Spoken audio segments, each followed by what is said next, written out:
چې خاص دی. بله ورځ موږ ته مکتب کې اسلامیات استاد موږ ته خبره کړې وه د قوارې باره کې وه.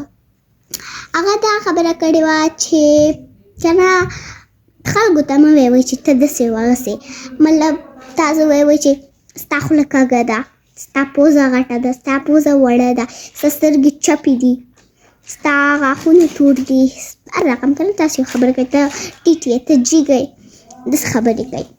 دا خبرې موږ ته اسلامیات ویل چې دا مه کوئ، ځکه دا ټول مخلوقات انسانان خو هغه پیدا کړي دي الله پاک، نو تا هغه انسان به هم خفه شي، خو الله پاک تاسو نه ډېر ناراضه کېږي، ځکه هغه وایي چې ما دا انسان پیدا کړی دی، ته خو پیدا کړی، خو ما یعنې دا پیدا کړی دی دا شی، او تاسو وایئ چې دا ښه نه دی، نو ما ښه شی نه دی پیدا کړی.